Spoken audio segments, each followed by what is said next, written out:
Bueno, primero, gracias por venir. Los de acá, no se quieren arrimar un poquito más adelante, y hay lugar como para ver mejor. Pero bueno, en base a pedidos de productores de la zona, instituciones, etcétera, que nos venían preguntando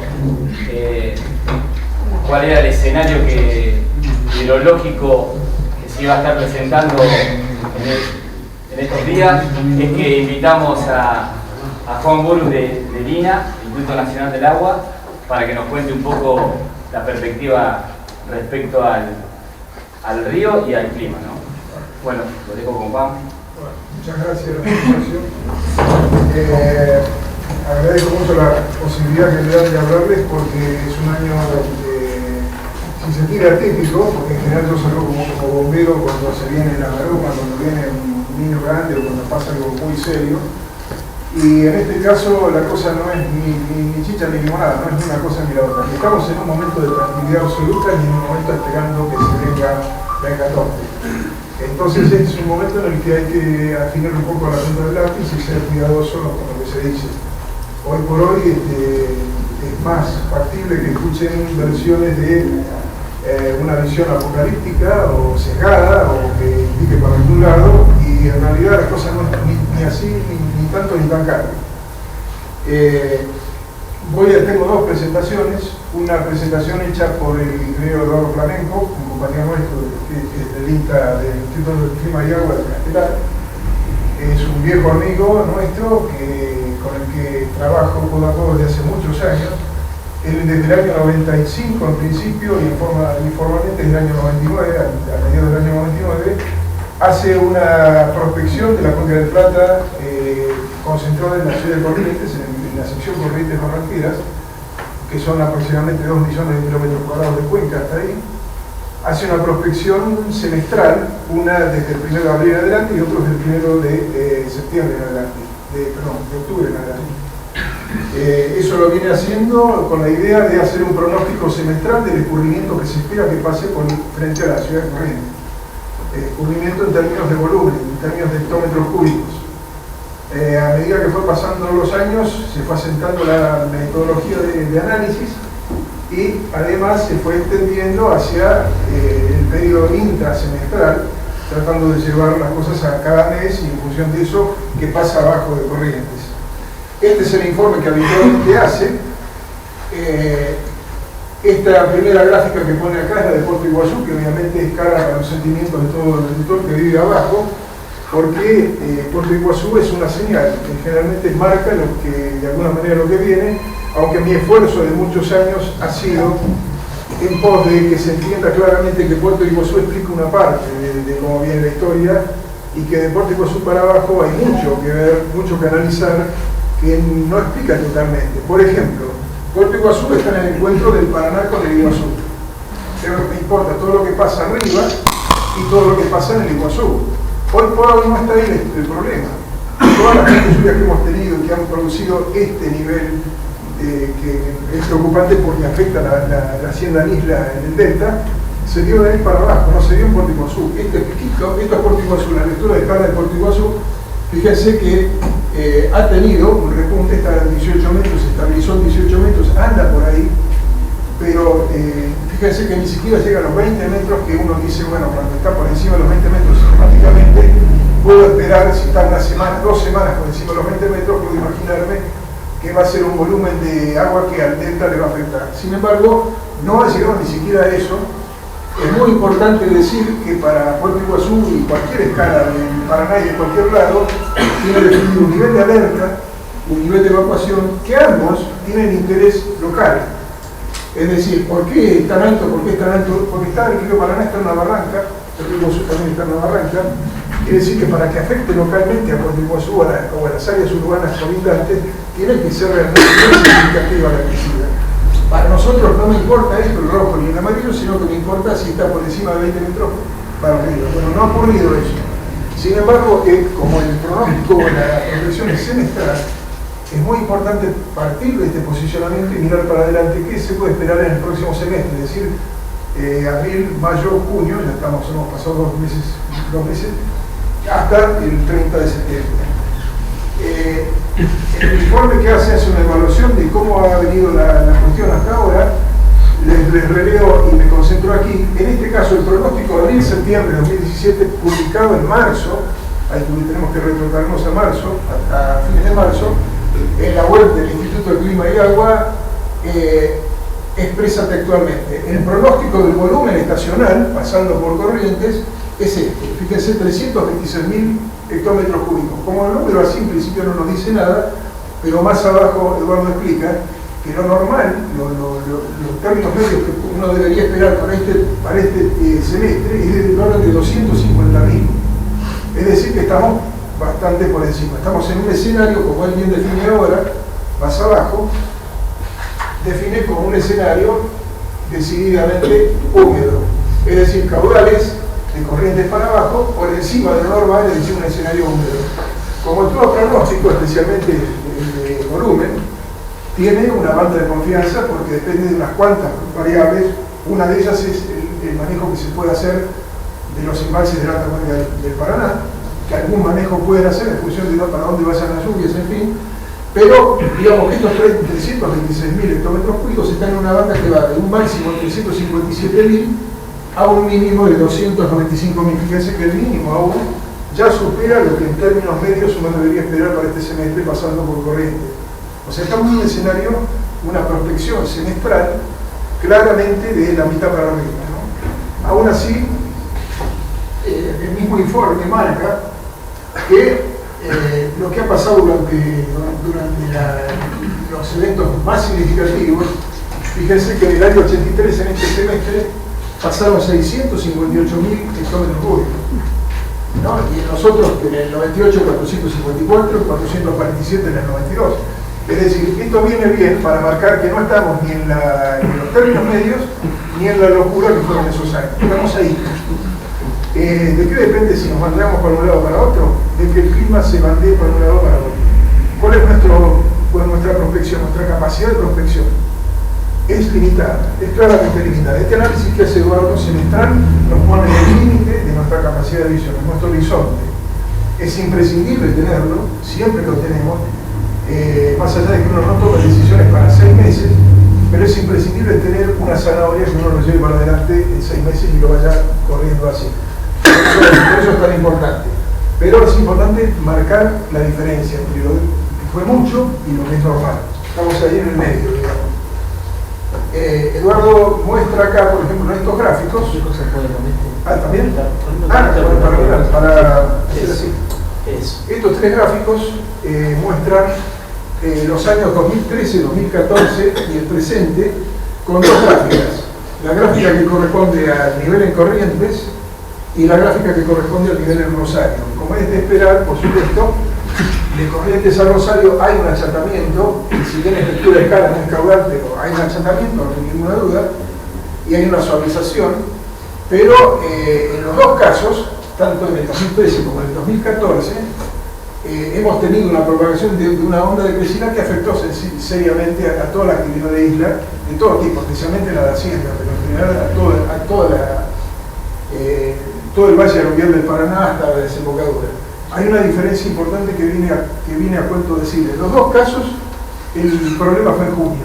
Junio se presentó en estos años, del 2012, 2013, 2014, todos los años parece que junio es una mala palabra. Este año parecería que venimos zafando. No sé por acá, por un corto plazo creo que sí.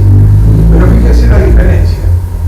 En el 2013, la tendencia climática falló lamentablemente, se tenía una visión totalmente opuesta a eso, no estaba previsto a principios de junio que pasara eso, y cuando se fue definiendo los pronósticos meteorológicos de corto plazo tampoco daban el pico bola.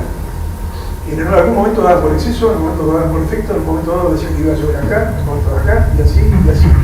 En el 2014, hasta aquí, la tendencia climática había andado muy bien, se tenía claro por aquí a esta altura que venía algo como esto, y los pronósticos meteorológicos tanto del MRF como del ETA, como del WRF incipiente, como del COMO, daban bastante bien que algo iba a pasar.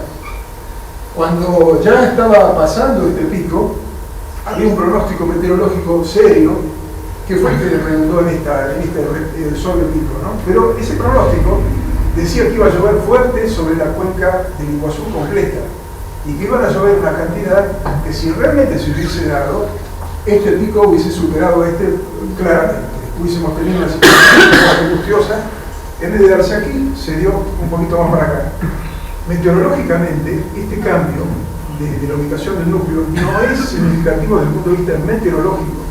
Es decir, no hay razones para que un meteorólogo me diga no, se equivocó el pronóstico porque tal cosa no. Está dentro del área de la variabilidad de ubicación espacial de los núcleos, que es absolutamente caótica la atmósfera, y no puedo decir que va aquí o a ningún lado, digamos.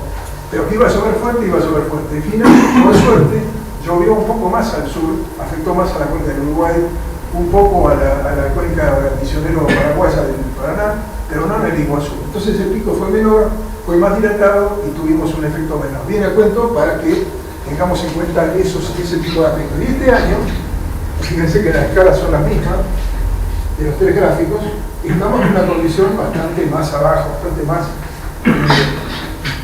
modesta si se quiere. En este momento Corrientes está redondeando el pico, no va a bajar rápido porque la Cimitat está manteniéndose en el orden de 20.000 la descarga, no la va a poder bajar fácilmente. No la va a poder bajar no por crecida del Iguazú, que apenas tuvo un recundecito, no la va a poder bajar no por la alta cuenca del Paraná, que está tranquila, que Itaipú largó apenas 14, no llegó a 14.000, que es ajustado, sino porque todavía está dominando el aporte de la cuenca misionero paraguaya, que viene al puerto para mencionar un aspecto de nuestro análisis que realmente nos ha cambiado la historia en los últimos años. Si yo me ubico 20 años atrás, y alguien me dice, en el año 90, junio del 90, casualmente, la lluvia que se dio en junio del 90 sobre la cuenca de aporte al tramo misionero paraguayo. Este Paraguay, la vertiente de Paraná de Misiones. Llovió una cantidad que de tal manera que el aporte en ruta del Paraná fue de 4.000 metros cúbicos por segundo. Una lluvia de las mismas características en el año 2013 produjo 8.500 metros cúbicos por segundo. Es decir, la respuesta hidrológica de esa cuenca, ya sea por lo que sea, ustedes me pueden contar mucho mejor de lo que puedo saberlo yo, pero digámoslo que más que duplica la capacidad. Entonces estamos con todos los ojos puestos, todos los cañones puestos en esa parte, y fue la que produjo precisamente esta levantada que tenemos acá. Se debió específicamente a la lluvia sobre esa región, sobre ese lugar que todavía no terminaron de drenar y por eso todavía está ahí medio más o menos. Eduardo pone estos gráficos para que uno lo mire, lo analice y saque las conclusiones que se deban sacar.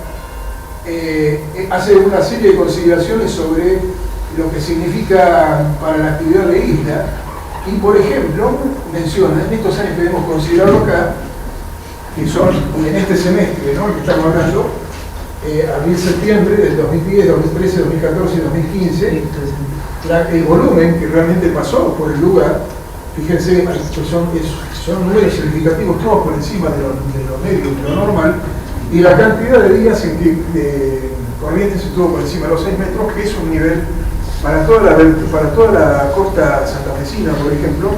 Si se mantiene mucho tiempo, por ejemplo en este caso, por encima de los 6 metros, obviamente con un pico mucho más grande de 6 metros, la actividad en zonas bajas queda totalmente condicionada mucho antes de llegar a ese número. Pero por eso lo pone precisamente porque es muy significativo y bueno. A continuación, Eduardo lo que pone es un análisis de lo...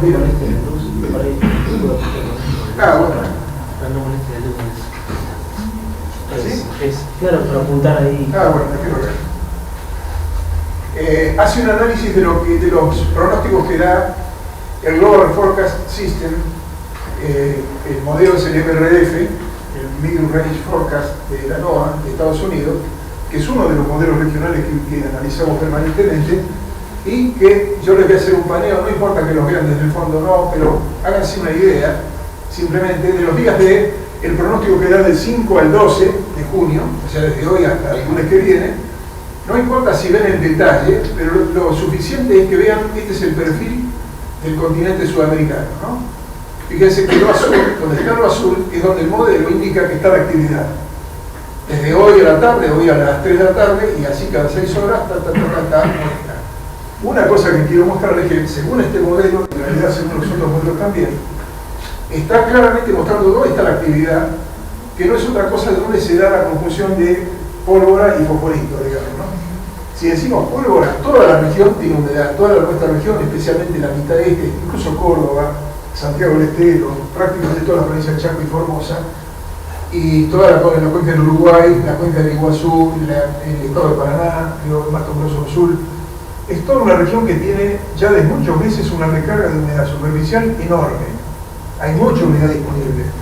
El hecho de que llueva, según este modelo y según todo, en definitiva, llueva insistentemente ahí, es porque los forzantes atmosféricos, que se nos venga a explicar un meteorólogo, yo mantengo a distancia prudencial, hacen que esto se dé así. Yo estuve en la reunión mensual del miércoles pasado del Servicio Meteorológico Nacional, reunión que convoca a muchos de nosotros para hacer un análisis de lo que puede pasar en el trimestre que le sigue. En este caso, junio, julio, agosto. Y los forzantes se fueron declarando, se fueron armando regionalmente desde hace como 3 semanas y no hay visos de cambio en el corto plazo. ¿Qué significa eso? Que de alguna manera el fosforito va a seguir estando por acá. Para nosotros de alguna manera es una ventaja que no se vaya ni más arriba ni más abajo, que se quede ahí. Y si es posible al este, si se va a mar mejor todavía, pero eso es mucho pedir. Ahora, si lo vemos para adelante, hay un día en especial, fíjense que, recuerdo que lo azul es lo fuerte, fíjense que lo verde es el continente. Ahí está. Este es un día complicado, pero si no me equivoco, ahí está, ese es el peor. Este es el jueves que viene. Fíjense que esta es la previsión más fuerte que tenemos, que es lo que hace pensar que la cuenca del Uruguay no va a terminar de aflojar. Está teniendo una crecida que ya se parece a la de julio de 2014 y tiene visos de, si eso se da, lo va a superar ampliamente. Y es una situación complicada porque está el litoral argentino del río Uruguay está en una condición de emergencia seria, desde Santo Tomé, Paso Los Libres, que está muy por encima de la evacuación, Concordia, Colón, Concepción de Uruguay, Puerto Gualeguaychú, todo lo que quieran, hasta Villa Paranacito, que está condicionado por el Uruguay está al borde de tener una emergencia más grande, ¿no? Por suerte, en Isla del Virpi no ha habido lluvias locales últimamente. Si bien tiene el Paraná y que lo condiciona, el estuario que ha estado molestando unas cuantas veces, pero acotadamente, el río Uruguay es el que está condicionando la carga de Paranacito, Ñancay, Sagastún, etc., ¿no? Eso es lo que está pasando ahora. Esto en palabras redondas más o menos es lo que Eduardo me está mostrando. Lamento que no esté acá, la próxima vez voy a venir con él para hacer un complemento. Desde ya con él tenemos que trabajar un montón de cosas porque estamos desde hace mucho trabajando codo a codo y tenemos mucho todavía que hacer, ¿no? ¿Va a salir la hora, te parece? La otra presentación es la que hice yo como parecida a la que suelo armar para dar una actualización de la perspectiva, que lo llamo así, situación hidrológica hoy, expectativa para el invierno en definitiva y probable evolución para lo que sigue de este año, ¿no? Fíjense, este es el mapa de anomalías de lluvia de la Cuenca del Plata del mes de mayo. Nosotros estamos parados por aquí, acá está el estuario, fíjense, acá está la bahía de San Borombón, la República del Uruguay, por ahí se debe adivinar la Mesopotamia metida debajo de la lluvia. Acá está el Golfo de Santa Catarina, está San Pablo, Río de Janeiro, digamos, es una cuenca muy grande, evidentemente. Fíjense, por un lado, una primera observación que hay que hacer. Si llovió por encima de lo normal, todo lo que está verde y azul, es porque la humedad está en toda la región. Si no llovió en la alta cuenca de las nacientes del Paraguay, sencillamente porque faltó el forzante, pero no porque no hay humedad. La humedad está completa, incluso en la alta cuenca del Bermejo y el Pilcomayo, que en esta época tenía que estar la contra seca, hay humedad. Por lo tanto, hoy por hoy estamos en una situación en la Cuenca del Plata anómalamente húmeda. Si bien aunque no se ven los números, no se ve en definitiva las lluvias completamente, salvo por supuesto por esto, pero en general hay que resaltar ese aspecto. Hay humedad por todos lados y estamos viendo cómo evolucionan los forzantes regionales para saber dónde va a llover, y eso obviamente me lo tiene que decir un meteorólogo, porque estamos atentos a que haya algún cambio, algún viso de cambio en algún sentido. ¿Qué pasó en el mes de mayo? Como habíamos visto hace un ratito, la atmósfera se ensañó con la cuenca media del Uruguay. Cayeron lluvias que, sin ir más lejos acá, según la paleta de colores, significa que en el tramo misionero brasileño, la cuenca chiquitita esa, las anomalías de la lluvia acumulada en el mes superó a lo normal en 300 milímetros o algo más. Y es una cuenca de muy rápida respuesta porque tiene poco suelo, porque tiene buenas pendientes, porque tiene una buena geografía, y eso hace que tengamos la situación que tenemos hoy. Bueno, los mapas que siguen, si que consigo agarrarlo, ahí está. Estos dos, y los dos que siguen, son los de acumulados semanales a cada lunes durante mayo. Fíjense, también podemos ir diciendo algo parecido. Aquí se esbozó lo que podía llegar a pasar. Aquí podía llover en cualquier lado, pero ya en la segunda semana ya tenemos claramente la lluvia ahí. Esta semana se resalta esta lluvia aquí, que motivó en el mapa de anomalía en un solo evento. Se dio la lluvia por encima de lo normal en la franja media de la alta cuenca de Brasil, en Paraná, pero fíjense que después volvió y en la última semana, bueno, se dio con todo acá, con algo de la alta cuenca del Uruguay y un toquecito en la cuenca del Iguazú, que eso fue lo que motivó que en Cataratas también me aumentara un poco y que digamos, tengamos 4.000 metros cúbicos por segundo a lo sumo, no pasó de ahí, que es nada, para el Iguazú es absolutamente nada. Y el de la última semana, que tenemos, esto es al lunes a hoy, digamos al lunes de hoy, se resalta lo que llovió en las nacientes del Uruguay.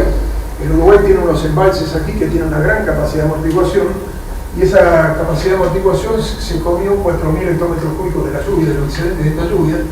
4.000 hectómetros cúbicos es más o menos el volumen útil de Santo Grande, un poco más, entonces, o sea, es un montón lo que se han comido. Si no existieran esos embalses, la onda de crecida contra el Soberbio, San Javier, Santo Tomé hubiese sido más abrupta, ¿no? Pero fíjense lo que son estos números, que realmente, no por lo hidrológico, sino por lo meteorológico, llama la atención y obliga a pensar hacia atrás cómo fue la recarga de humedad de la región, cómo puede ser que tengamos tanta humedad para que se produzcan estas lluvias.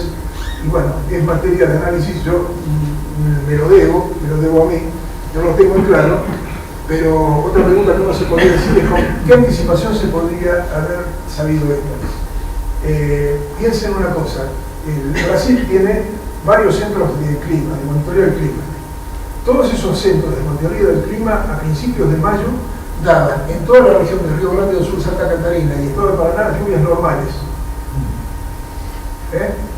Fíjense que no solamente el Servicio Meteorológico Argentino, es el CEPAGRI, el IPH, el SPT, el MED, o sea, eso muestra hasta qué punto es existido el monitoreo, cuánto cuesta el límite de nuestra capacidad de protección. Es difícil. Esto viene a cuento cuando escuchan algún límite de saber cómo va a ser el otoño del año que viene. Sí. Vendría a ser que en el ciclo del agua, la primera etapa, que es la etapa de evaporación, ¿estaría magnificada por el aumento de la radiación global? No lo sé decir. En principio pensemos que cada proceso tiene sus tiempos y su dinámica. En este caso, este proceso que no se veía y que los modelos no veían al principio, tuvo un desenlace de una dinámica dentro de las intersemanales. Pero si interpreto bien la pregunta, viene bien para decir otra cosa. Si globalmente la atmósfera tiene una energía que no tenía antes, es eso quizás. Sí. Las dinámicas regionales están potenciadas. Y los modelos que están construidos no están construidos pensando en esa dinámica, sino en otras interrelaciones de dinámica mucho más regular, mucho más tranquila, si se quiere. Estos fenómenos de tanta energía en la atmósfera, de alguna manera, sacan a los modelos de su rango de aplicación. Y por eso en todo el mundo está todo el mundo poniendo las pilas en mejorar el WRF, el modelo ETA va a desaparecer, el nuevo MRF, el nuevo GFS, la nueva lo va a cambiar nuevamente. Es decir, son modelos que se tienen que adaptar a una mayor energía en la atmósfera, concretamente. Creo que es esa a eso apuntaba la pregunta, creo. Y que la energía esa de la atmósfera no afecte el escudo magnético que tenemos, porque nos protege de las radiaciones que vienen del Sol. Claro. Si hay más radiación, podemos tener más radiación cósmica, más radiación en la corta. Sí, es complicado. Y hay un montón de cosas para estudiar. Sí, no, seguro. En la órbita del MINCIT, el Ministerio de Ciencia y Técnica, que se crearon varias comisiones y estamos siempre atentos a lo que aporta cada grupo. La gente del Antártico habló en esos términos casualmente y mostró resultados que hacen pensar que cuando nosotros nos quedamos en la atmósfera y pensamos en si lo vio, si no lo vio, forma parte de un universo mucho más grande de interrelaciones físicas que a veces se nos ¿Qué es lo que escapan. pasó a Marte? Marte se quedó, bueno, o sea, por este tipo de cosas, Marte se quedó sin atmósfera y ahora es un planeta árido. Bueno, le aseguro que supera mi conocimiento ampliamente. Bueno, yo doy ciencia de la Tierra, por eso. Bueno, no, yo estoy muy atrás. Ya yendo a cómo está la situación, yendo a lo global precisamente, no mucho tiempo atrás, fíjense, este es el mapa de anomalías de temperatura de la superficie del mar global al sábado 27 de mayo, o sea, no hace mucho, una semana, término medio, se disipó totalmente la anomalía cálida contra las costas sudamericanas, que en algún momento alguien lo había llamado niño costero. Toda la condición del Pacífico ecuatorial está cercano a lo normal, apenas tímidamente insinuado un niño, que los japoneses lo llaman niño Modoki, porque no es ni una cosa ni la otra, ni chicha ni limonada. Modoki en japonés quiere decir parecido pero diferente, digamos, parecido a los niños habituales pero diferente, cualquier cosa. O sea, globalmente estamos en una situación híbrida. Por otro lado, en el Atlántico se ve esta anomalía cálida aquí, que debe interpretarse no por lo que descarga el sistema de Plata en gran cantidad, cuando hay una gran crecida en agua cálida que viene de fluvial, está por encima de la otra y tiene una temperatura mayor, y eso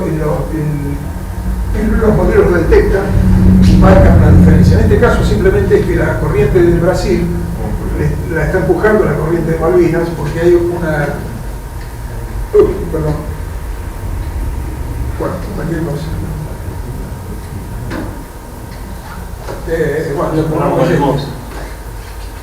Sí, es esta. Hay un anticiclón fuerte acá que está favoreciendo la bajada de la corriente de Brasil, y en definitiva, este lugar que es el de la influencia Brasil-Malvinas, cuando Malvinas le gana a Brasil, ese lugar está más frío, cuando Brasil le gana a Malvinas está más cálido, básicamente. Y no le hace mucho a la entrada de humedad en esta región, si bien los meteorólogos siempre dicen en la Argentina que somos atlántico dependientes, quiere decir que la humedad viene del Atlántico normalmente, que se activa en altura como sea, pero viene del Atlántico. Bueno, en este caso esto no está condicionando mayormente las lluvias en ningún lado, y lo que está pasando tiene que ver con otros factores. Esta es la del día sábado pasado, la diaria, la anomalía para un día, para el día 3 de junio, se resalta más, porque para los 3 de junio esto es mucho más marcado, todavía está esto marcado, pero esto se tiene que entender como una comparación entre las temperaturas que se le asignan al 3 de junio del 2007 con respecto a las temperaturas que se le asignan al 3 de junio en forma normal o media, ¿no? Es para analizarlo con cuidado, no es para sacar muchas conclusiones tampoco. ¿Qué se piensa globalmente del niño para adelante? ¿Dónde estamos parados hoy? Es un producto del IRI, de este instituto de la Universidad de Columbia, que básicamente lo que dice para adelante, esto es mayo, junio, julio, centrado en junio, centrado en julio, centrado en agosto, centrado en septiembre, al día 3 meses integrado, corriéndolo. Lo que está diciendo simplemente que para adelante, hasta el verano próximo, vamos a tener una mayor probabilidad, que son los bastones rojos los que lo indican, de continuar en un esquema global niño, básicamente. Y va aflorando una pequeña duda con respecto a la posibilidad de que en vez de ser niño sea niña, con lo cual ya esta sola presencia de los bastones azules muestra hasta qué punto el clima no es tan fácil de predecir y hay un margen de incertidumbre enorme. Que este instrumento, este producto, ¿es necesario tenerlo permanentemente? Sí, claro. Sale 2 veces por año, 2 veces por mes, perdón. Uno al comienzo de mayo, el early May sería, este es el de medio mayo, que sale el 20 de mayo más o menos, el mid May. Ahora va a salir el de junio, después saldrá el medio de junio. Es cuestión de ir siguiéndolos, de comparar uno con otro y ver cómo viene la mano. Pero en definitiva, para el usuario del recurso, para la gente que está en la tierra, que hace uso de lo que pasa y está pensando en el niño, antes de escuchar todas las series, estamos en el año niño, no estamos en el año niño, como si eso explicara todo, tengan en cuenta que eso mismo, aún así, tiene un margen de duda, un margen enorme de duda. Si yo veo así globalmente, digo, sí, estamos en un año niño, listo, se me acabó el argumento, no me quedé sin ninguna palabra más que decir.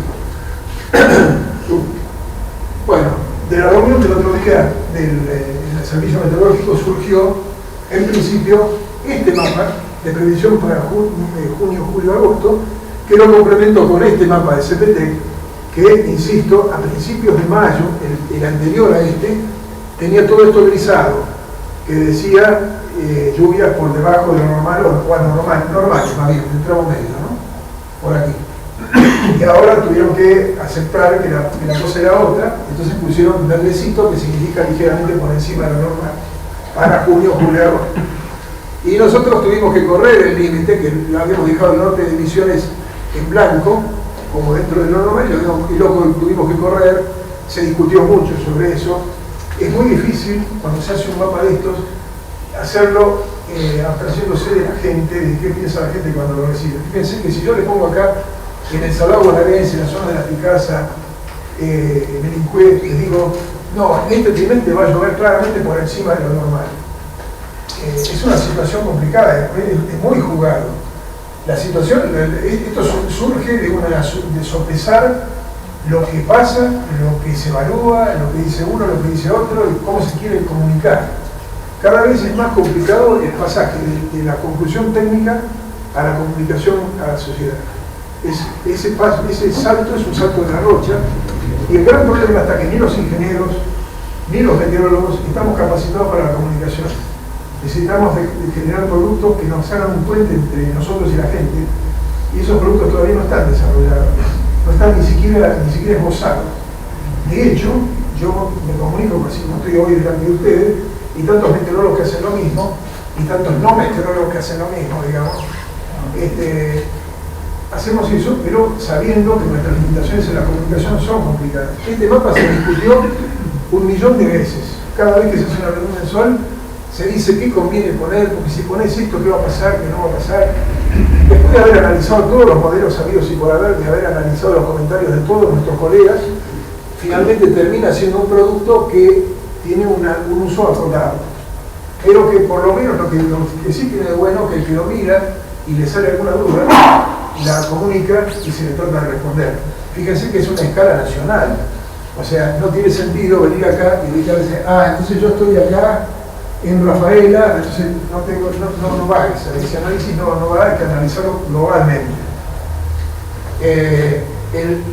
Hace un rato mostraba el Eduardo Flamenco que era el GFS, o el MRF, como le suelo decir, mostraba uno de los productos que hace ese modelo, otro producto que es el integrado, para 8 días para adelante y para los siguientes, está mostrando, en este caso el de hoy, este pronóstico de obra, el semanal, digámoslo, muestra claramente, no puede hacerlo de otra manera porque el modelo detecta dónde está la humedad y el modelo responde en función de los datos que él recibe, claramente que esta es la franja, esta es la provincia de Misiones, el tramo misionero brasileño del río Uruguay, ahí va a estar todo, va a tocar también el embalse de Yacyretá, con lo cual Yacyretá tampoco debería bajar mucho su descarga. Es muy probable que afecte también al tramo misionero paraguayo del Paraná, que yo me refería hace un rato como de gran capacidad de descarga. Si eso ocurre, entonces, tanto del Paraná como del Uruguay deberíamos seguir teniendo los niveles que tenemos y la situación que tenemos. Para más adelante, serán los 8 días siguientes, será una idea que yo les recomiendo que cuando vean esto, miren detenidamente esto y no miren esto. Lo pongo a propósito, porque está tan loca la atmósfera que cuando saltamos un día, corremos un día, este segundo mapa de los 8 días, supongo ser de mañana, que va a decir del 14 a 22 de junio, va a haber diferencias aquí claramente, y si permanentemente las hay.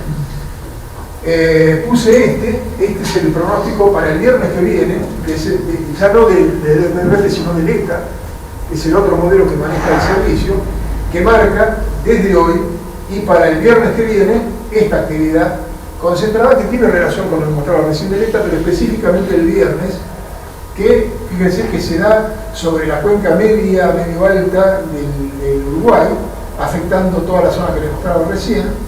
Si eso se da, el Ilicuí, el Iyuí, el Piratinín, el Aguapey, el Viriñay, todos los afluentes del Uruguay medio tendrían una recarga importante. Una cosa que entendemos más allá de dónde llueve y que no llueve, y de lo meteorológico concretamente, una cosa que nos importa mucho en estos gráficos, este mapa sencillo que pongo de la plata, es donde se supone que los cambios que yo puedo esperar ante las lluvias son distintos de lo que yo esperaba 20 años atrás. Es decir, donde ha habido cambios claramente. Uno es esto era ganadería extensiva, ahora es soja intensiva. El cambio es muy significativo. Otro es esto que les contaba recién, del tramo misionero paraguayo del río Paraná. El estado de Paraná en Brasil, en realidad, esto es cierto, pero vengo atrasado, no lo tenía que haber mostrado 20 años atrás, porque hoy por hoy los pastos naturales en el estado de Paraná no existen, no hay más pastos naturales, no hay nada natural. Es soja. Es lo que hay, digamos, pero claramente no hay ni bosques. Yo recién decía que esta parte tiene una capacidad de descarga de excedentes mucho mayor. Bueno, esta parte de acá, los profesionales en la historia, digamos, decían que tenía una capacidad crecida de aporte del orden de 3.500 o 4.000 metros cúbicos por segundo. Y en los últimos años, a cada rato tiene 10.000, 12.000, hasta ahora, o sea, el otro día tuvo una aporte de 10.000. Que digo, no pasa nada, ni lo cuento, ya ni lo cuento, están acostumbrados, ni lo cuento, es más del doble de lo que decían mis antecesores. Es decir, y bueno, obviamente toda esta parte de acá, que está muy tratada, muy modificado el uso del suelo, también el sudeste entrerriano, el sudeste entrerriano tiene una respuesta distinta, pero ya con un montón de factores que hay que analizar uno por uno. Y también, quizá acá este elipse tiene que estar más corrida para allá, pero todos los ríos del noreste bonaerense que también tienen la lluvia. ¿Por qué pongo este mapa? Porque cuando hay una lluvia ahí, lo que yo espero hoy, tengo que esperarlo con mucho más cuidado, de hacer una evaluación mucho más cuidadosa.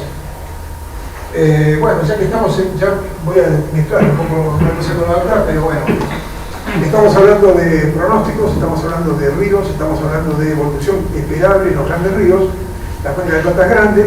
Me detengo un momento en la alta cuenca del Paraná en Brasil, 70 embalses de uso hidroeléctrico con capacidad de moderación, con capacidad de modificación de las descargas. Si yo tomo la cantidad de volumen útil que hay, un volumen útil es el margen en cada embalse que hay entre el mínimo normal y el máximo normal, el volumen en el que tienen capacidad de manejo, digamos, ¿no?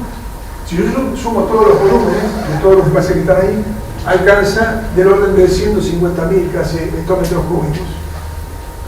Normalmente esa capacidad es usada, estacionalmente se recarga con las lluvias del verano, se usa durante el resto del año hasta que baja un mínimo, se empieza a recargar de nuevo y así, ese es el ciclo en general, ¿no? Este puntito que está acá es de todos los 5 de junio de cada uno de los años que nos antecedieron. Hoy estamos aquí, el 5 de junio del año pasado estábamos aquí. Fíjense que hubo años en los que no hubo crecida estacional del Paraná.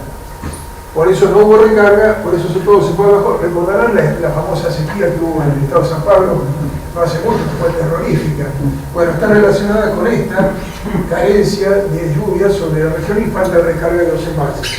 Ahora estamos en una condición normal, casi, prácticamente normal, y con una previsión también de lluvias normal, yo diría sin grandes cambios. Quiere decir que en la alta cuenca del Paraná, de Itaipú para arriba, no estoy esperando en los próximos meses un cambio significativo que no me haga poner en alerta, digamos, de alguna manera.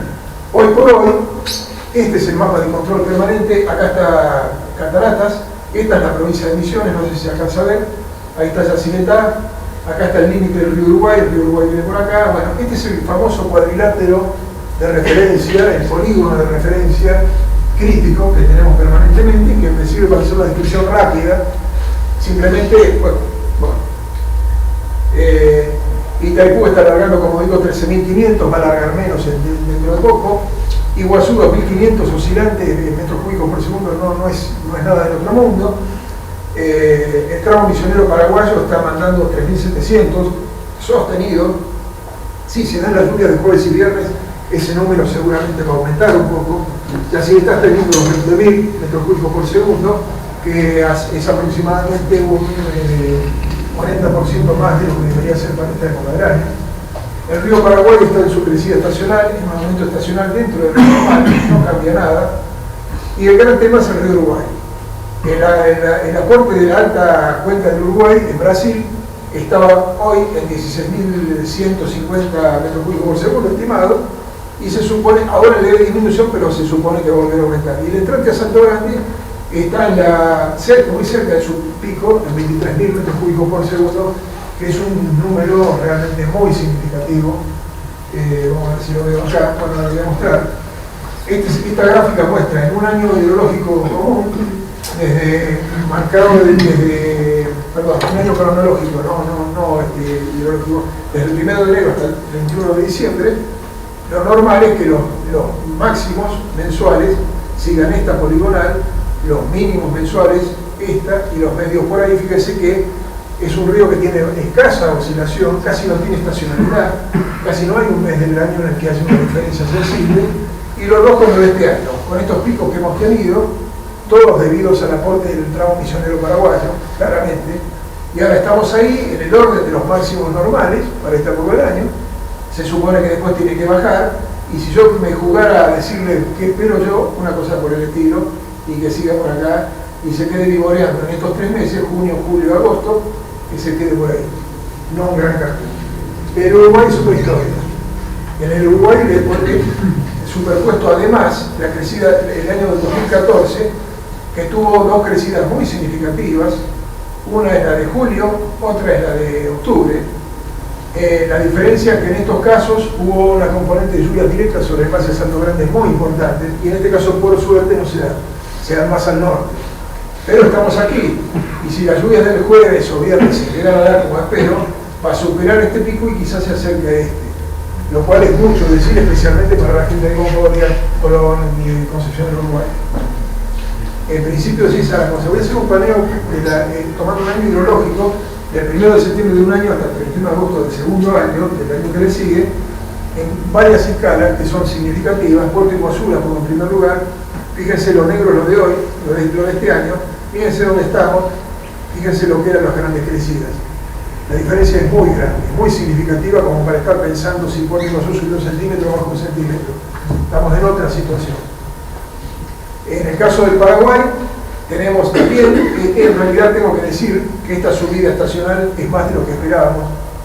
En realidad, en gran medida, sobre todo en esta parte de la subida, tiene que ver las lluvias que le cayeron directamente al tramo inferior del río Paraguay, y por eso está tan alto, entre comillas, está ligeramente por encima de lo normal, pero también muy por debajo de los picos que hemos tenido y las situaciones angustiosas que hemos tenido no hace mucho.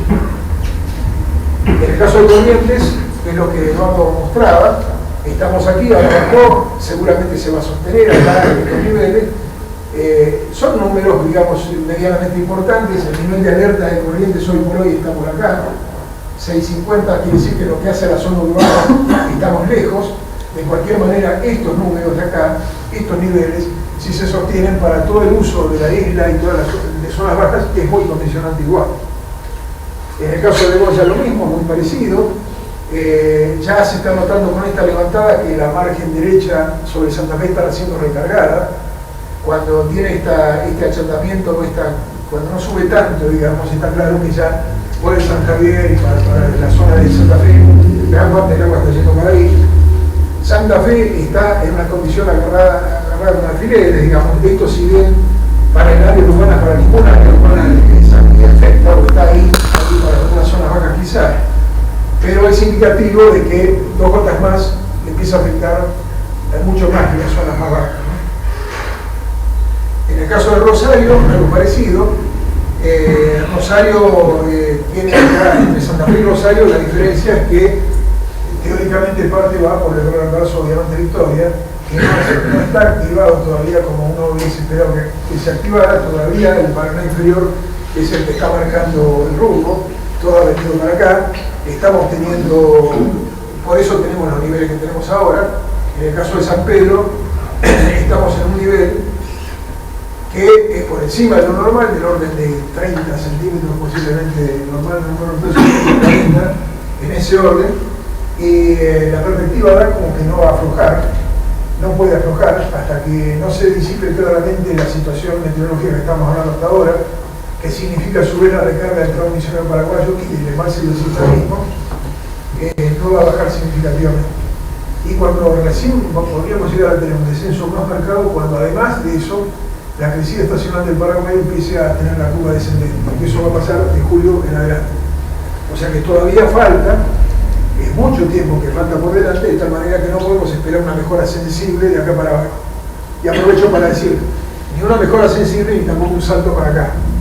No sé si viene bien, pero bueno, me parece que hace falta decirlo acá. En el caso de Zárate va a quedar, aún así, a pesar de todo lo que pasó, va a seguir expuesto a los vaivenes del estuario. Las oscilaciones del estuario van a seguir marcando a Zárate claramente. No va a tener un nivel base desmarcado por el Paraná de las Palmas, ni mucho menos, va a seguir tranquilo. Diferente de lo que ha pasado en estas situaciones, claramente el Paraná de las Palmas se cargaba, tenía su crecida propia, y el nivel base de oscilación de la doble onda de marea diaria tenía un nivel de referencia más alto. Es decir, ante una misma oscilación del estuario, la probabilidad de que tuviera desbordes en la zona de Zárate, en las zonas bajas, era mayor.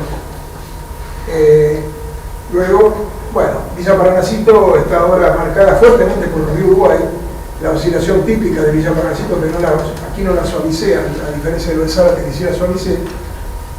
Villa Paranacito, que vive a expensas de lo que pasa en el estuario fuertemente, ahora está sostenida por el río Uruguay, no cambiaría, no bajaría, parecería como que quisiera treparse en lo que pasó en el año 92.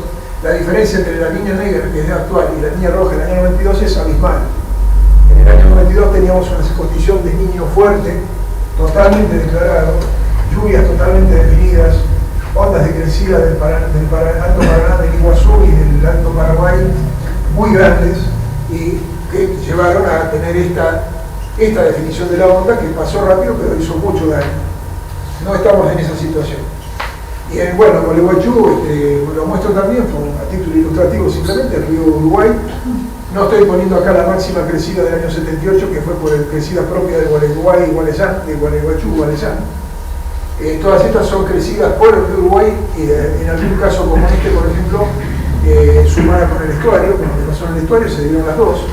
Ahora estamos aquí con un valor que es significativo, es importante, la crecida del Uruguay es importante, pero no creo que pase de los 350, que el nivel de alerta ahora no creo que lo supere mucho, se va a mantener ahí, se va a mantener hasta que Santo Grande diga, bueno, hasta aquí llegamos y siga adelante, ¿no?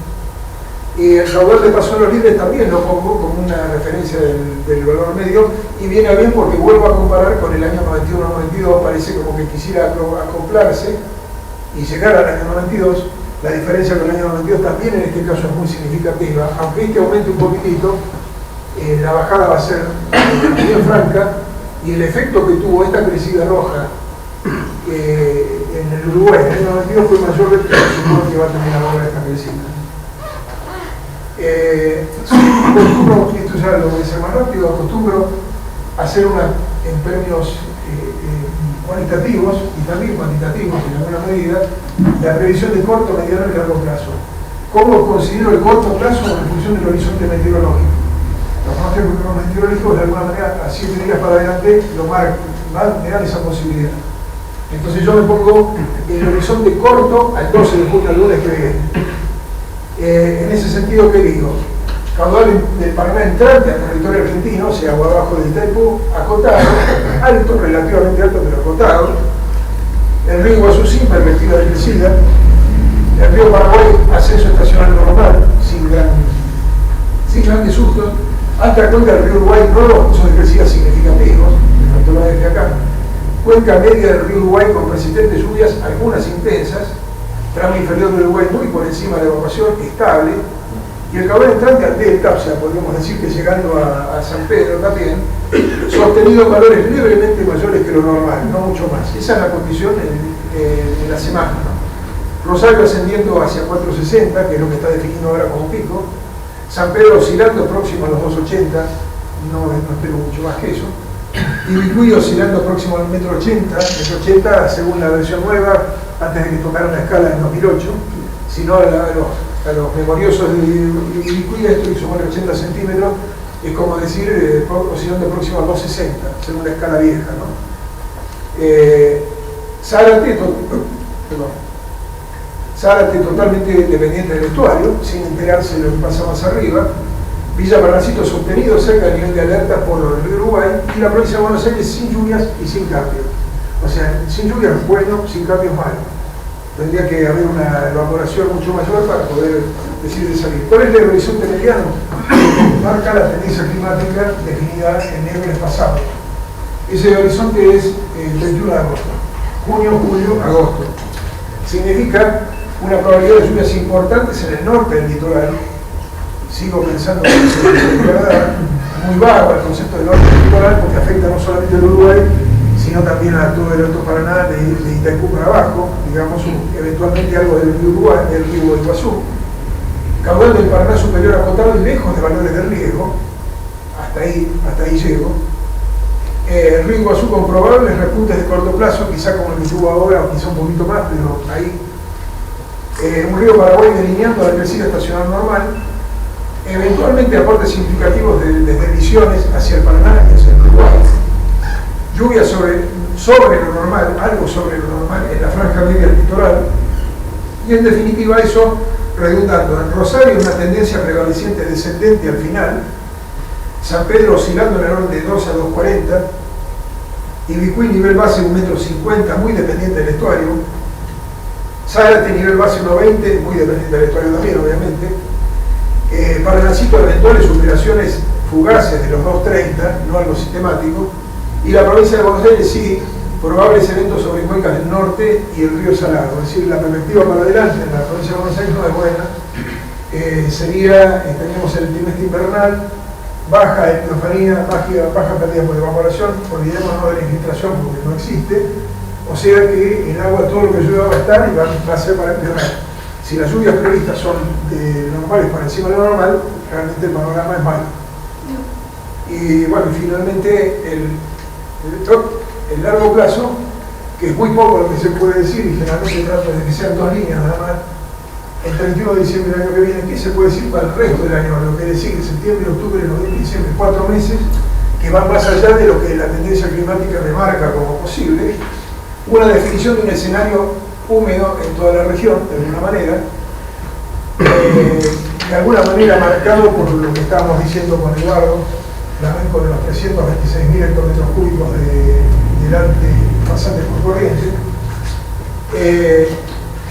Caudales levemente superiores a los normales y persistentes en todo el periodo, afluentes con crecidas de corto plazo. Los afluentes son los ríos provinciales, digamos, Mocoletá, Salado San Patricino, Arroyo del Rey, Santa Lucía, Gualeguay mismo, con crecidas de corto plazo y una necesidad de esperar información local para ajustar pronósticos de corto plazo. Y esto lo puse hoy a propósito, no lo había puesto antes nunca, pero con el INTA estamos a punto de formalizar una forma institucional, un proyecto que tenemos en la cabeza desde hace mucho que se llama Red de Referentes Locales, que alguna vez lo mencioné en alguna de las charlas, ¿sí? Pero ¿qué significa la Red de Referentes Locales? Significa nada más y nada menos que reconocer la experticia de la persona que vive del recurso hídrico, que sufre con el recurso hídrico cuando le falta, cuando le sobra, y que tiene un conocimiento local muy importante y que sumado a nuestra acción, sumado a nuestro monitoreo permanente, puede tener un valor importantísimo. Al experto local se lo reconoce como tal y se lo considera como un referente. Si yo tomo el mapa de la Ponta del Plata, uno de los mapas que le mostré, puedo marcar con un dedito, puedo poner acá, todos aquellos que yo reconozco como referentes. Muchos de ellos reciben la circular del nuevo micro, seguramente, y son gente que seguramente tiene un conocimiento que, sumado de alguna manera a nuestro accionar, es muy importante. Estamos viendo cómo, hace rato que venimos mascullando cuál es el mecanismo, qué información, si es tiempo diferido, si es tiempo real, si es tiempo útil, si es tiempo qué, con qué medio, con qué tipo de, cuánto cuantitativo, cuánto cualitativo, en cuáles de los referentes hay que poner un sensor. Alguien, por ejemplo, respecto a el Paraná Pavón, el Paraná Pavón es un río del delta, que es un agujero negro en nuestro conocimiento, en mi cerebro por lo menos seguro. Es decir, se tiene muy poco conocimiento de su dinámica y tiene importancia. Es importante medirlo, es importante que haya un sensor, que esté midiendo, que tengamos valores para referirlo, referenciar el cero geodésicamente, y que ese valor se incorpore en la modelación hidrodinámica que hacemos permanentemente en forma integrada entre varios centros de INA, entre la experimental del INTA y posiblemente el grupo de Eduardo Flamenco también de Castelar. Digamos, estamos juntando esfuerzos para trabajar, y en ese esfuerzo conjunto es muy importante el aporte local, de la gente local. O sea que todo aquel que realmente tiene la posibilidad de tener en el lugar que está una medición, o tener una idea, o comunicar su experticia de alguna manera, tiene las puertas abiertas sin ninguna duda. Así que, bueno, esta es nuestra página web, estamos teniendo dentro de poco va a haber un cambio significativo, especialmente en esta parte. Se van a poner productos que ya están en línea, que se llama de monitor, que son gráficas, implementaciones de humedad del suelo, y muchos más productos que se están haciendo y que no se han puesto en la web. Y estamos a punto de hacerlo, también con estadísticas y con, por supuesto, un canal abierto al usuario que dice: me gustaría ver tal cosa, me gustaría que me contaran tal cosa. Bueno, eso también esté y que se ponga aquí. Así que, bueno, esto es más o menos un redondeo de lo que quería decirles, y les agradezco muchísimo la paciencia que me han tenido. Gracias.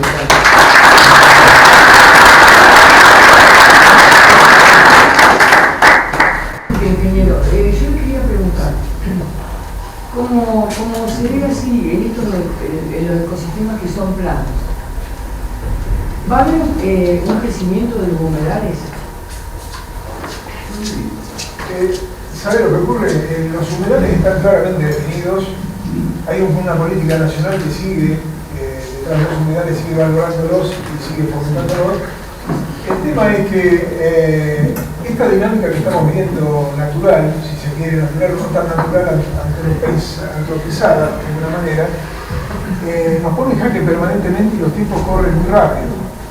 Entonces, desde mi humilde posición, lo que estamos tratando de hacer, y de alguna manera lo reflejo en esta presentación, es sumar esfuerzos de todos los profesionales que hay de las distintas disciplinas para que la información fluya, llegue, y lo que la naturaleza marca, especialmente sobre los humedales, se sepa, y lo que no es naturaleza y que afecta también se sepa.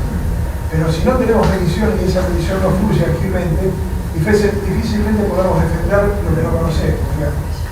Básicamente, no sé si apunto exactamente a lo que está diciendo, pero yo me refería al hecho de cómo está saturado todo por el tema de la infiltración, ¿no? La llanura pampeana es una llanura complicada, es una llanura que ha tenido una afectación antropogénica muy grande. Me imagino que parte de ese cambio es irreversible. Otro cambio será reversible, pero poco probable. Y en definitiva, cambio en un sentido o en el otro, la probabilidad de tener inundaciones como tenemos ahora con estas lluvias, o con menos lluvias incluso, es muy alta.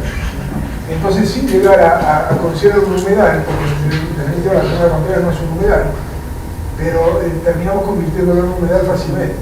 Y a eso se suma la actividad del hombre, porque las empresas, por ejemplo, hay empresas que bombean 300.000 litros de agua potable de la napa para procesos de enfriamiento. Me pregunto, ¿no se podrá usar para los procesos de enfriamiento nitrógeno líquido o alguna otra cosa que no se llegue a sacar agua? Porque estamos como con el petróleo, como nos da más energía neta, perforamos y obtenemos con mínima energía, tenemos una gran rentabilidad. Sí, no sabría decirle porque me excede totalmente, pero en todas las reuniones en las que yo estoy, que son cada vez más multidisciplinarias, digo bien, porque los fenómenos que ocurren son el desafío que nos exigen a todos trabajar juntos, yo escucho opiniones al respecto que me hacen ver que la cosa está todavía en veremos, ¿no? De que no es fácil, el desafío no es fácil, tecnológicamente no es fácil.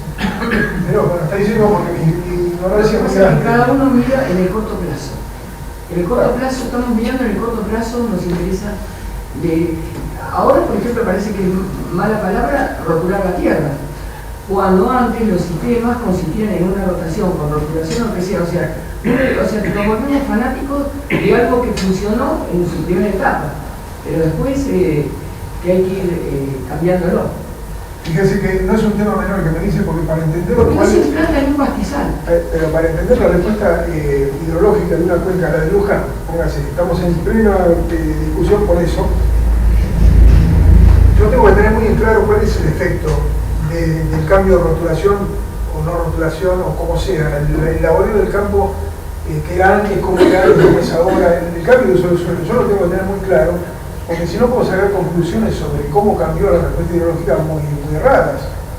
O sea que me interesa ninguna duda. Totalmente. Es como si usted estuviera analizando una pastura y no pusiera el animal adentro, que está pastoreando.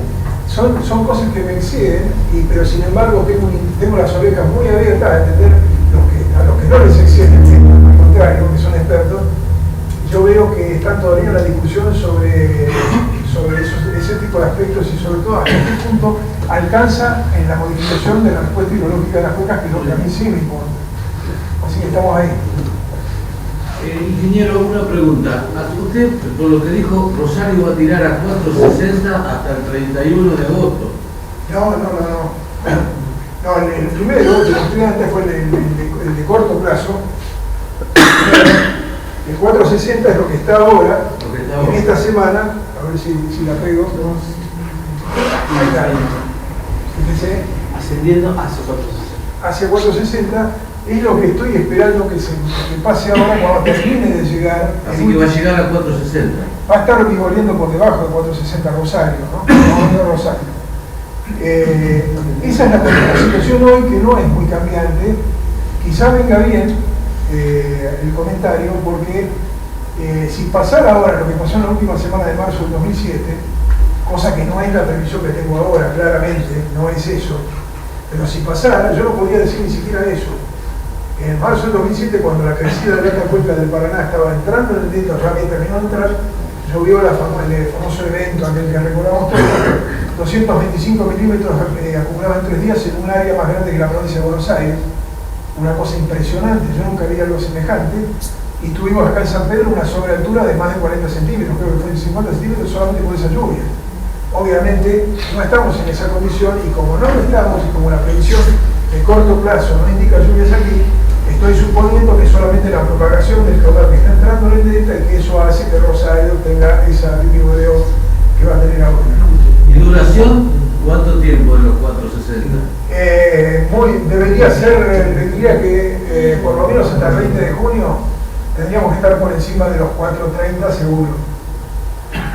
Porque fíjense, con los tiempos que pasan, si hoy estamos diciendo que Yacyretá todavía está alargando 20.000, pongámosle 20.000, que en Uruguay, que el Paraguay todavía está definiendo su crecida estacional, con lo cual aporta 5.200 más o menos, 25.200. En total a Rosario, esos 25.200 le marcan este nivel. O sea que... Sin que llueva. Sin que llueva.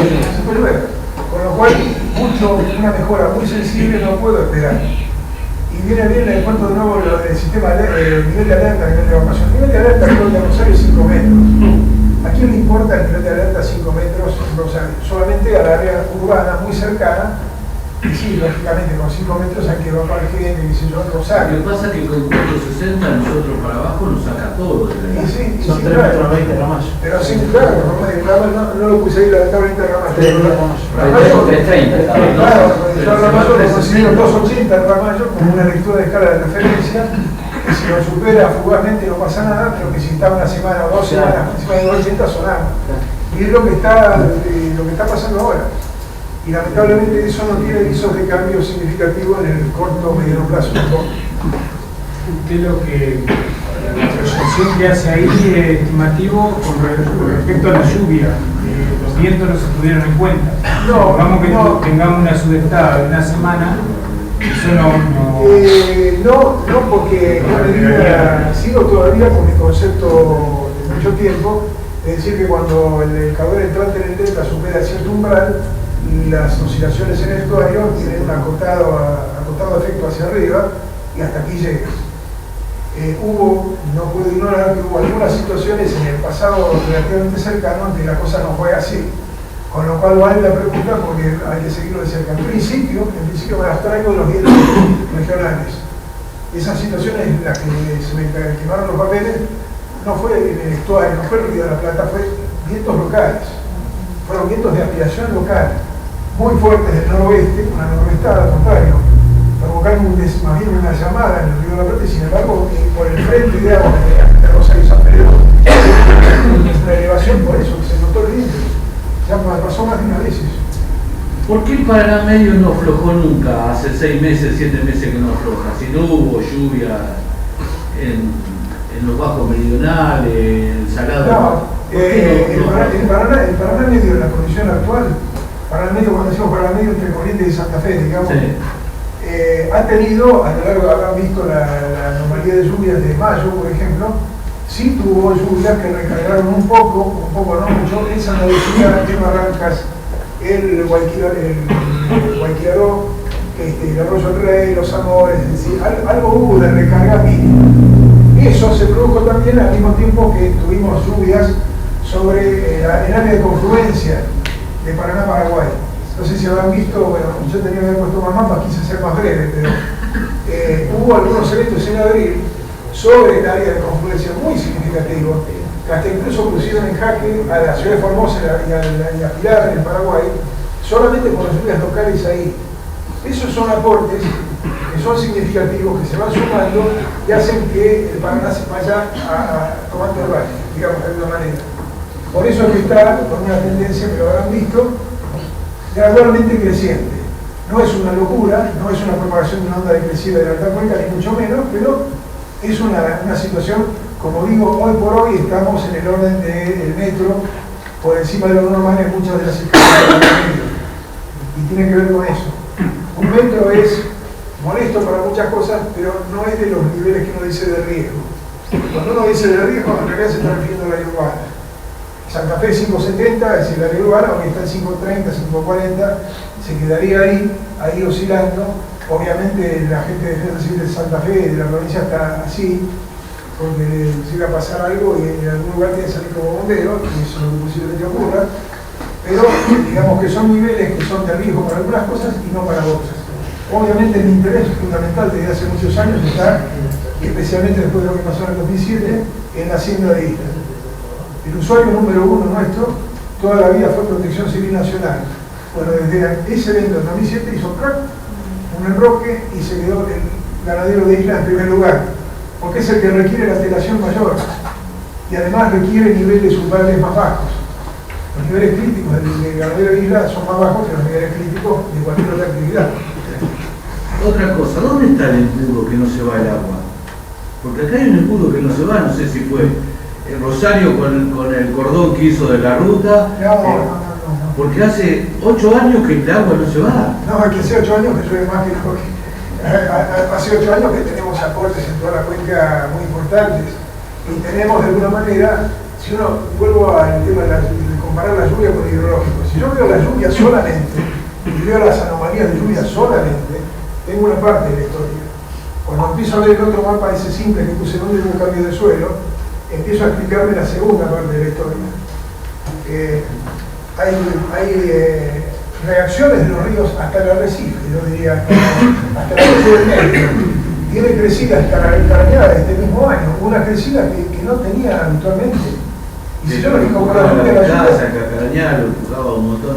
Pero las lluvias por sí solas no explican toda la historia. Hay una correlación entre esto que vos decías, entre el histórico, ¿no? Valores históricos con el aumento de la humedad versus la superficie que ha pasado a ser agrícola, que ha cambiado el arte. Yo te diría que sí lo hay, o sea, conceptualmente, por criterio, nada más te digo que sí, seguro. Ahora, pero lo tienen medido ustedes eso, ¿no? Cuantificar no. Cuantificar, hay mucha gente que está trabajando en eso y con criterios claros. Hasta se llega un punto que se dice a quién estoy pisando el callo. Entonces es complicado y nosotros estamos solamente para hacer un monitoreo técnico, profesional, para que le sirva a la gente, encontramos limitaciones. Entonces esas limitaciones tratamos de salvarlas con el mayor criterio y sentido común posible. Eso nos impone un límite en el horizonte de prospección de alguna manera, ¿no? Pero bueno, hay que meterle patas. Vuelvo de nuevo a la importancia del referente local. El referente local no está pendiente de qué pasa con las grandes con los grandes intereses, y qué pasa en el resto de la región, no importa dónde está. Y sabe que, por ejemplo, tenemos hoy por ahí un solo referente local, el número 1, Jorge Semek, que está en el Canal 5, ya lo tenemos ubicado, le hemos puesto un sensor, es el número 1, es un personaje, un gran tipo, y es el número 1 porque tiene todo su interés, toda su experticia, conoce el Canal 5, el Bajo Delta, el Delta Frontal, lo conoce como yo conozco mi casa, entonces su conocimiento es muy valioso. Si yo digo realmente, siempre lo he dicho, si en la Junta del Territorio Argentino tuviéramos 20 Jorge Semek o menos, 12, podríamos hacer mucho más de lo que hacemos, con toda seguridad. Sobre todo en aquello que significa hacer un producto que llegue a la gente. Porque en lo que yo puedo hacer en mi gabinete o en mi oficina, sí, muy bonito, pero ¿y con eso qué? Es decir, la idea es llegar a la gente, con algo que le sirva a la gente. El referente local puede marcar ese rumbo, puede marcar qué puede servirle a la gente, qué sirve, qué no sirve. Es lo mismo un tipo que tiene hacienda en los bajos submeridionales que uno que tiene acá en Isla del Bicví, o que tiene en Barrancas, en Corrientes. Soy seguro que no. Cada uno me puede decir algo, me puede decir algo distinto, me puede decir dónde la tiene qué parte de lo que yo considero muy importante para él es irrelevante, esa también es muy buena. Qué tipo de información toda la historia se ido viendo. Hay todavía gente que escribe pendiente de si Puerto Iguazú subió 10 centímetros o bajó 10 centímetros. Bueno, ese tipo de cosas yo las necesito intercambiar con el referente local. Hoy por hoy yo hago una circular los domingos que antes la mandaba a 240 destinos, que hice una pulga, la mando a 170, me están pidiendo de nuevo que mande, se puede terminar los 240 nuevos, pero eso se replica, se manda otra gente y muchos de esos a los que yo les mando los reconozco como referentes ya de por sí. Años anteriores a que yo hiciera esto, me mandaban mail diciéndome, no, mirá que tal cosa, y me servía mucho, ninguna duda que me sirve. Así que por eso valoro tanto el aporte local y por eso valoro tanto ese intercambio que se puede llegar a dar. ¿Tengo un sensor o no tengo un sensor? ¿Tengo la posibilidad de verme el ombú que tengo en la puerta de mi casa? En la crecida del 2014 no tocó acá, pero en la crecida del 2009 sí, porque llegó acá, que se supone ese tipo de información cualitativa, absolutamente, a mí me sirve. La gente de Areco, por ejemplo, San Antonio de Areco tiene claro lo que pasó con la crisis del 2009, qué mejoró para que la del 2014 no tuviera la afectación que tuvo, y la del año pasado, la del 2015, menos todavía, a pesar que fue peor que la del 2009 y la del 2014. Es decir, ese tipo de información que me la dice alguien que no se dedicó a nada de esto, para mí es valiosísimo. Así que bueno, ese es el mensaje. Y bueno, los que navegaban en Paraná, una vez que se viaje en Paraná, en barco, y llevan siempre un vaqueano. Es lo mismo, ¿sí? Es lo mismo, o sea que le va indicando.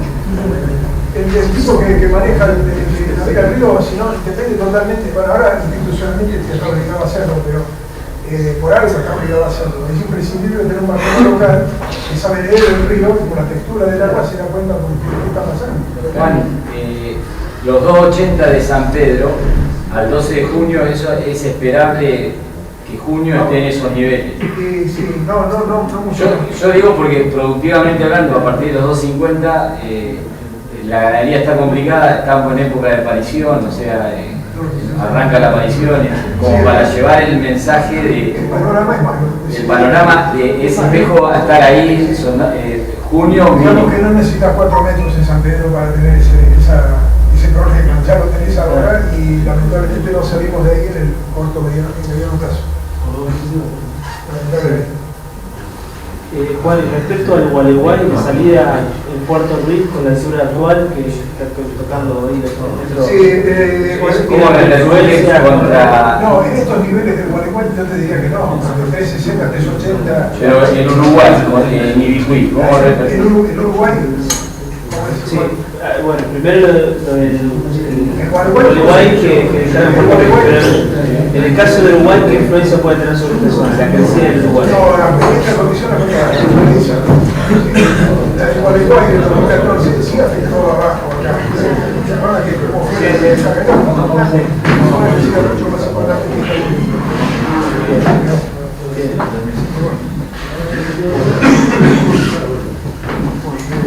Bueno, gente, muchas gracias. Gracias, Juan. De vuelta.